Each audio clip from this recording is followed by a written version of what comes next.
बिस्मिल्लाहिर्रहमानिर्रहीम। अस्सलाम वालेकुम नादरीन, आप यूट्यूब चैनल देख रहे हैं। मैं इमरान खान हूँ। नादरीन, ये माइनस इमरान खान वाला मामला है क्या? इसकी मैंने सारी तहकीकात की है, बहुत सारे ऐसे लोगों से बात की जिनके मैं अभी नाम नहीं ले सकूँगा, क्योंकि पाकिस्तान तहरीक इंसाफ में इस वक्त हर तरह के लोग हैं। हुकूमत में बैठे हुए भी हैं, अपोजिशन में बैठे हुए भी हैं, निज़ाम का मुकाबला करने वाले भी हैं और निज़ाम के साथ चलने वाले भी हैं। लिहाजा सब लोग नहीं चाहते कि उनका नाम सामने आए, बड़ी मुश्किलात पैदा हो जाती हैं। लेकिन जो चीज़ें मैं आपके सामने रखने लगा हूँ, ये एग्जैक्टली वही हकायक हैं जो हुआ है। अब तक हमारे पास मालूमात क्या है, पहले आप ये देख लीजिए। हमारे पास मालूमात ये हैं कि इमरान खान साहब ने कहा था कि मेरे से मुशावरत के बगैर बजट पास नहीं होगा। उसके बाद जो बड़ी खबर आती है वो ये आती है कि बजट पास हो गया और इमरान खान साहब से मुशावरत नहीं की गई। उसके बाद ये दावा किया जाता है कि यह बजट इसलिए पास किया गया कि खतरा था कि इमरान खान की खैबर पख्तूनख्वा में हुकूमत गिर जाएगी। उस हुकूमत को बचाने के लिए पॉलिटिकल कमेटी ने जनाब एक मीटिंग की थी और उस मीटिंग के अंदर यह तय पाया था कि बजट पास करवा दिया जाए। अब तक आपके सामने यही कहानी आई है।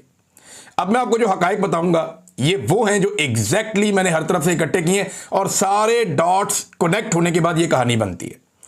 हुआ ये कि जिस वक्त फील्ड मार्शल साहब के खिलाफ अमेरिका में एहतजाज हुआ तो एस्टेब्लिशमेंट की जानिब से अली अमीन गंडापुर को धमकाया गया। उससे पहले भी कहा गया था, बाद में अली अमीन गंडापुर को वार्निंग दी गई और अली अमीन गंडापुर को धमकियां दी गई और उन्हें यह कहा गया कि आपकी हुकूमत अब फारिग है, बजट पास करवाना है तो करवाओ, नहीं तो तुम्हारी हुकूमत फारिग है और इमरान खान से मुलाकातें भी भूल जाओ। और बड़े सख्त पैगाम जो हैं वो गंडापुर साहब को दिए गए, क्योंकि इसमें एस्टेब्लिशमेंट ने पूरी कोशिश की थी कि अमेरिका में किसी किस्म का एहतजाज ना हो सके और इसमें मदद मांगी थी पाकिस्तान तहरीक इंसाफ से। माजी में भी मांगी थी, माजी में तहरीक इंसाफ ने मदद कर दी थी, अमेरिका में एहतजाज रुकवा दिया था। इस मरतबा नहीं रुकवाया, बल्कि अली अमीन गंडापुर ने एक स्टेटमेंट भी इसके ऊपर दे दिया था। तो गंडापुर साहब को जनाब धमकियां दी गई। अब गंडापुर साहब का एक रिकॉर्ड है कि उन्हें चाहे धमकी दी जाए, चाहे उठा के ले जाए, चाहे सारी रात कोई अपने पास रखे, गंडापुर साहब सुबह कोई कहानी नहीं बताते। गंडापुर साहब कभी ये नहीं बताते कि उनके साथ क्या हुआ या उन्हें कौन उठाकर ले गया था या एक वजीर आला को इतने घंटों के लिए गायब किया गया तो इसके पीछे कौन लोग थे। गंडापुर साहब ये नहीं बोलते। वो ये तो कहानी अजीबोगरीब सुना देते हैं, देव मालाई किस्म की, कि मैंने पहाड़ क्रॉस कर लिए, लेकिन वो ये नहीं बताते कि एक्चुअली उनके साथ हुआ क्या था। तो गंडापुर साहब को धमकाया गया, उन्हें इस बात का आइडिया हो गया कि हुकूमत गई। अब अगर ये बजट पास नहीं होता तो इसके बहाने हुकूमत गिरा दी जाएगी। इन्हें खलबली पड़ गई कि मैंने अब बजट पास करवाना है किसी तरह।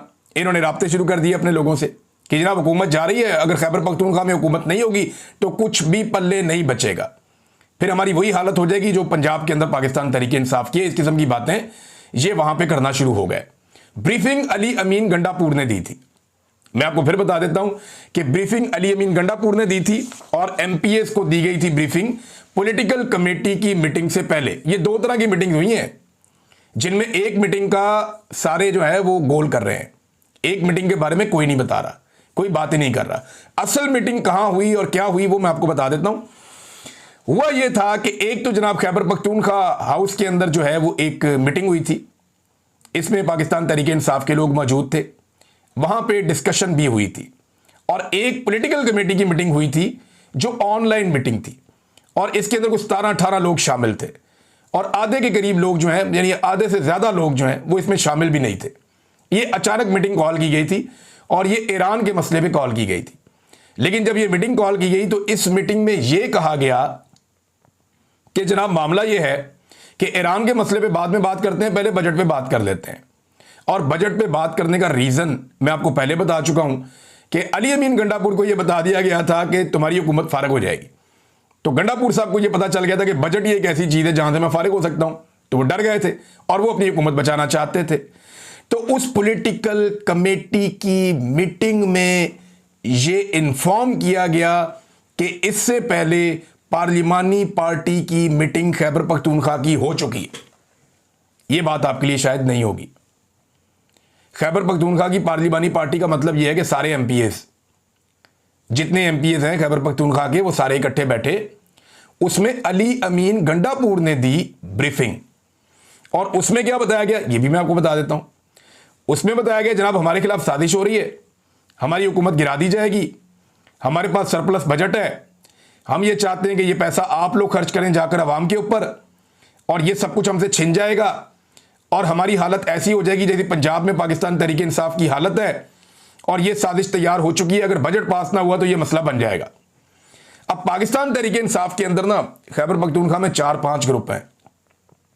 बाबर सलीम सवाती साहब स्पीकर, उनका एक ग्रुप है। इसी तरह एक ग्रुप जो है वो जुनैद अकबर साहब का है, एक ग्रुप जो है वो आतिफ खान साहब का है। तो इस तरह कुछ 4 के करीब ग्रुप वहाँ पे असद कैसर साहब हैं। ये अलग अलग ग्रुप बने हुए हैं खैबर पख्तूनख्वा के अंदर। अली अमीन गंडापुर का अपना भी एक ग्रुप है। मुराद सईद साहब के करीबी जो साथी हैं जो MPS बन के पहुँच गए हैं, उनका अपना एक ग्रुप है। तो वहाँ अलग अलग ग्रुप हैं, लेकिन किसी ने भी मुखालफत नहीं की। और पॉलिटिकल कमेटी के अंदर यह बताया गया कि यूनैनिमस यानी मुत्तफिका तौर पे खैबर पख्तूनख्वा की पार्लिमानी पार्टी ने यह फैसला कर लिया है कि बजट पास करवाया जाए। अब जो सियासी कमेटी के लोग हैं ना, उनका यह कहना है कि जनाब हमारे सामने जब यह चीज़ आ गई कि मुत्तफिका तौर पे खैबर पख्तूनख्वा की असम्बली ने यह फैसला कर लिया है या पार्लिमानी पार्टी ने यह फैसला कर लिया, तो हम कैसे रोक सकते हैं? वो तो मुत्तफिका फैसला करके आ गए। तो कहते जी उसके ऊपर हमने फिर तजावीज़ दी, और तजावीज़ हमने ये दी कि जनाब आपके पास वक्त कितना है। तो इस पे बताया गया अली अमीन गंडापुर साहब की जानिब से कि एक्चुअली तो बजट 30 तारीख तक पास हो सकता है, लेकिन हमें 27 तारीख आखिरी समझनी चाहिए। उसका रीज़न ये है कि अगर 27 तारीख को बजट पास करवा लिया गया तो फिर जो 3 दिन होते हैं गवर्नर के पास समरी पे दस्तखत करने के लिए, वो 3 दिन फिर आप 30 तारीख तक ले लें। अगर आपने 30 को बजट पास करवाया और गवर्नर ने दस्तखत ना किए तो एक आईनी मसला पैदा हो सकता है, हमें परेशान किया जा सकता है या हुकूमत गिराने का बहाना एक मिल सकता है। लिहाजा आप 27 तारीख आखिरी समझें। तो पॉलिटिकल कमेटी में यह तय हो गया कि ठीक है, अगर 27 तारीख आखिरी है तो फिर आप आएंगे और आकर आप लोग अटियाला के बाहर इकट्ठे होंगे, रोला डालेंगे, और यह वादा कर लिया गया। ये अली अमीन गंडापुर साहब की तरफ से वादा किया गया, बीच में कोई गारंटर्स डाले गए। अलीमा खान साहबा को यह पैगाम पहुंचाया गया कि जी आप, क्योंकि अलीमा खान एक बहुत सख्त पैगाम जारी करने वाली थी खैबर पख्तूनख्वा के बजट को जो पेश कर दिया गया था और इन मामलात को लेकर, तो अलीमा खान साहबा को रोकने के लिए उन्हें एक पैगाम भिजवाया गया चंद लोगों के जरिए से कि आप बेफिक्र हो जाएं, खैबर पख्तूनख्वा के MPS सारे के सारे बजट पेश होने से पहले पहुंच जाएंगे अडियाला के बाहर, वहां पे आके एहतजाज करेंगे। लेकिन बाद में वो प्रोग्राम कैंसिल कर दिया गया।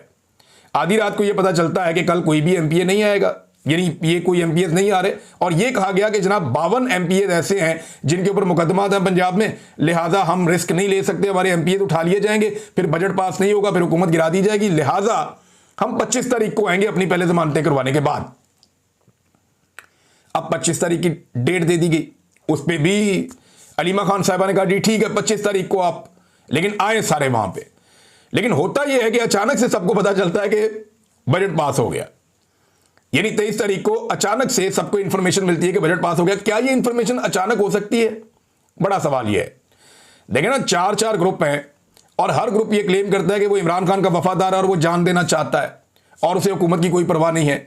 अली अमीन का ग्रुप है, बाबर सलीम सवाती का ग्रुप है, जहाँ पे एक ग्रुप जो है वो आतिफ खान का ग्रुप है, एक ग्रुप जो है वो जुनैद अकबर का ग्रुप है, असद कैसर साहब हैं, उनका अपना भाई MPA है, इसी तरह उमर अयूब साहब हैं, उनका अपना भाई MP है। किसी एक ने भी मुखालफत नहीं की, और जो बजट पास हुआ वो हाथ खड़ा करके नहीं हुआ, बंदे खड़े करके बजट हुआ था।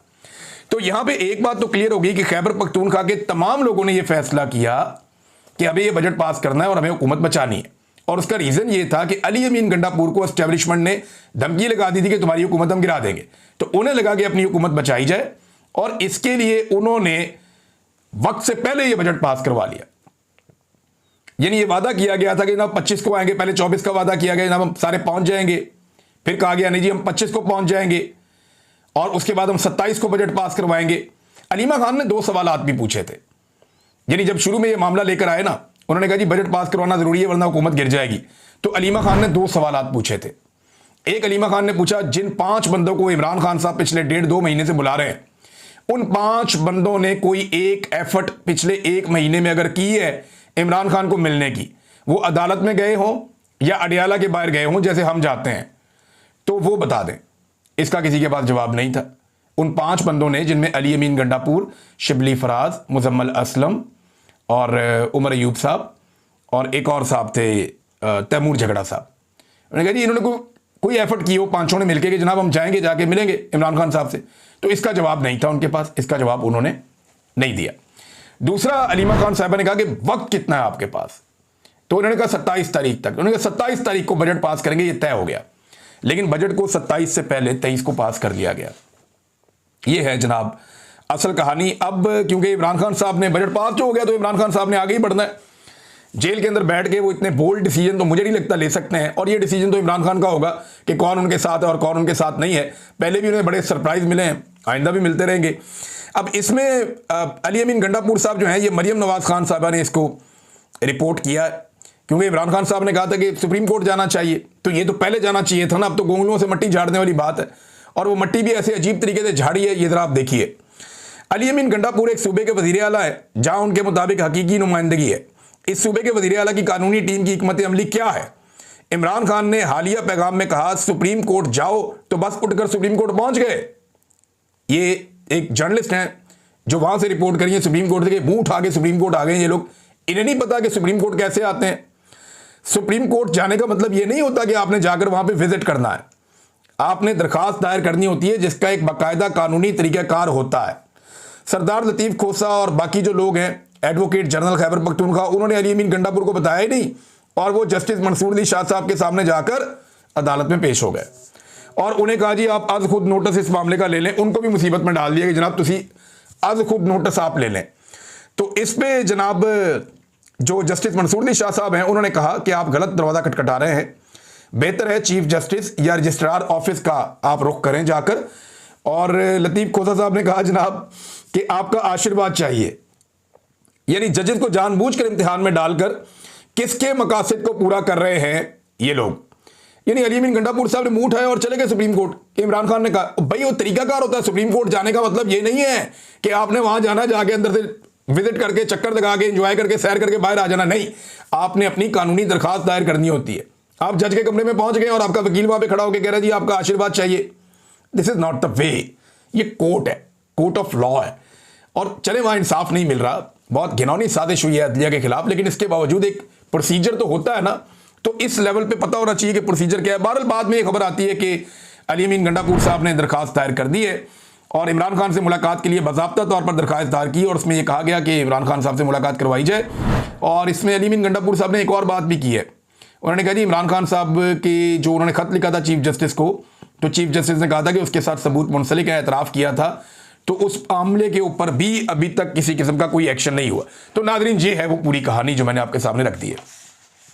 ये है लुब्बे लुबाब कि ये सारा कुछ ऐसे हुआ। अपनी हुकूमत बचाने के लिए वो चारों ग्रुप जो दिन रात एक दूसरे से लड़ते हैं, और हर ग्रुप ये कहता है कि वो ज़्यादा इमरान खान का वफादार है, इन चारों ने मिलकर खैबर पख्तूनख्वा की हुकूमत को इसलिए बचाया कि हुकूमत जाते हुए वो नहीं देख सकते, और उन्हें यह लगता है कि अगर ये हुकूमत चली गई तो इमरान खान साहब का और सियासी तौर पे वैसे भी उन सब का बहुत बड़ा नुकसान हो जाएगा। तो दिन रात लड़ने वाले कैसे इकट्ठे हुए, और ये पॉलिटिकल कमेटी के ऊपर बार बार डाल रहे हैं। पॉलिटिकल कमेटी के लोग बार बार मुझे मैसेजेस और फ़ोन करके बता रहे हैं कि जनाब हमारा कोई लेना देना नहीं है। सलमान अकरम राजा कह चुके हैं, बाकी सारे कह चुके हैं, यार हमारा कोई लेना देना नहीं है, ये बजट पास करने का हमने नहीं कहा। ये पार्लिमानी पार्टी जो थी खैबर पख्तूनख्वा की, जिसमें सारे MPs शामिल थे, उनको अली अमीन गंडापुर ने ब्रीफिंग दी थी, उसके नतीजे में ये बजट पास हुआ। वो ये कह रहे हैं कि ना उन्होंने किया है, वो कह रहे हैं जी उन्होंने किया है। बहरहाल इमरान खान साहब ने इसको पी लिया, इस मामले को भी माजी की तरह, और इस वक्त पीना ही बनता था, इसके ऊपर ज़्यादा रोला तो और वो डाल नहीं सकते। अब नाज़रीन जहाँ पे बजट पे बात होनी चाहिए ना कि गरीब आदमी को क्या मिला, किसान को क्या मिला, मजदूर को क्या मिला, लोगों को रिलीफ कितना मिला, वहाँ पे ये बात होने की बजाय बात ये हो रही है जनाब कि बजट पास कैसे करवाया गया। और ये सारी कंट्रोवर्सी जो है ये खुद से पैदा की गई। अगर 2-3 दिन इंतज़ार कर लेते, दिल बड़ा कर लेते, ऐसे कोई हलवा थोड़ी है कोई आएगा और आके हुकूमत गिरा देगा। हुकूमतें ऐसे थोड़ी गिरती हैं, अवामी हुकूमत है, अवाम का बड़ा प्रेशर है खैबर पख्तूनख्वा में। लेकिन एक बात और भी अली अमीन गंडापुर को अंदाज़ा हो गया है कि वो अब अवाम में उतने मकबूल नहीं है। इमरान खान साहब की मकबूलियत अवाम में बहुत ज़्यादा है, लेकिन अली अमीन गंडापुर ने अपनी मकबूलियत अवाम में खो दी है।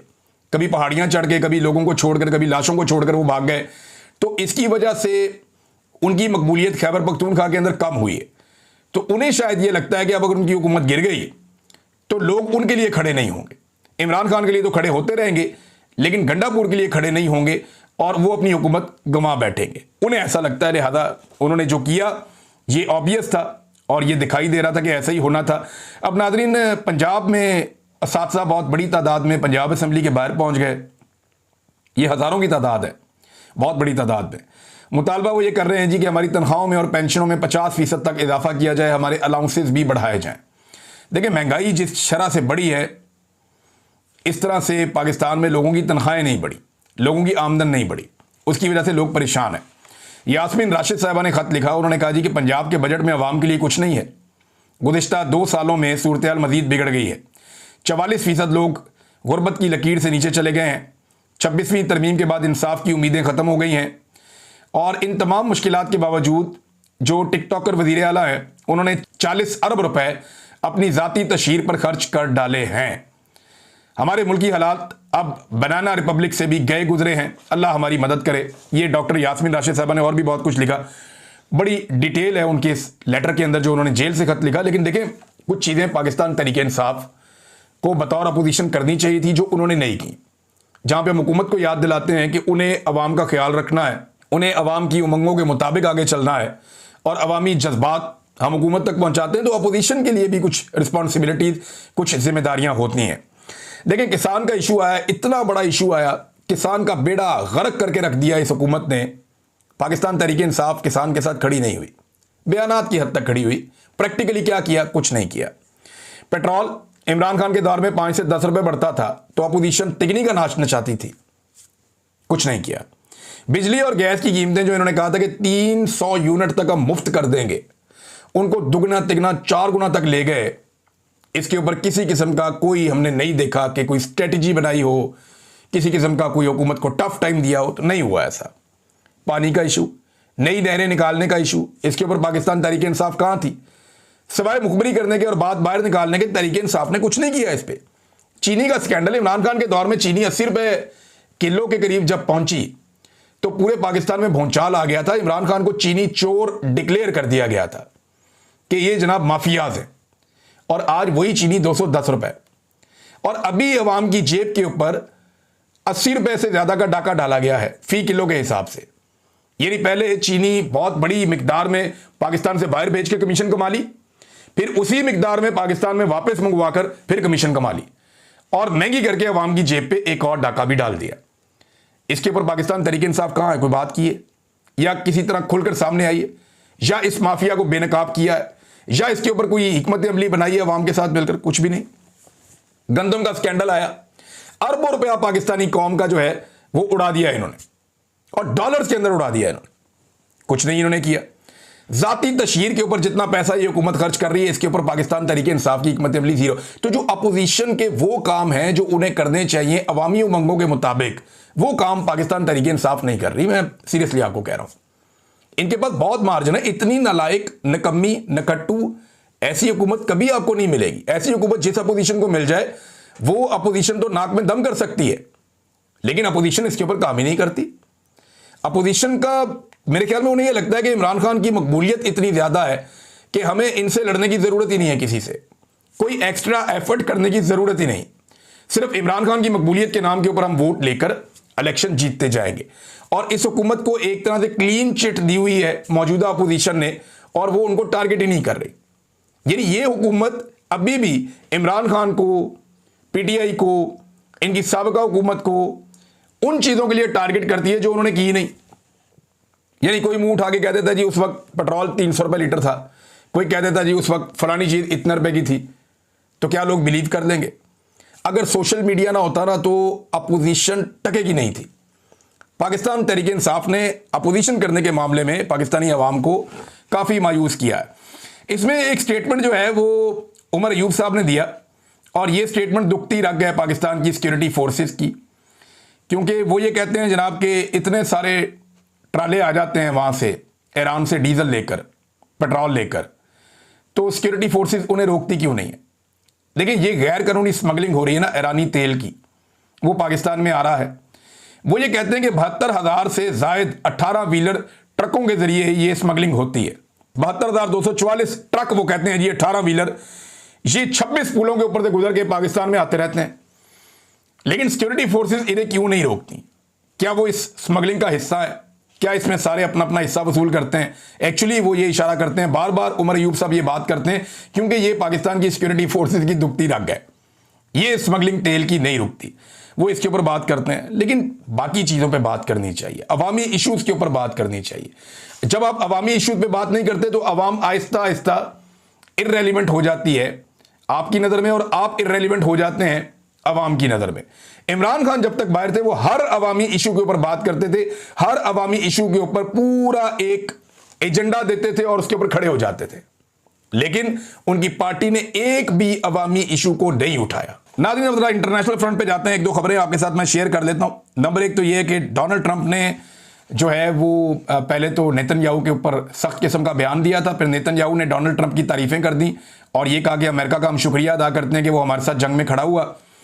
अब डोनाल्ड ट्रंप ने कहा है जनाब कि जंग के आखिरी दिनों में इसराइल को बड़ी मार पड़ी है, ईरानी लोग शानदार हैं, बशमूल ईरान, ये सब के लिए बड़ी कामयाबी है कि जंगबंदी हो गई है।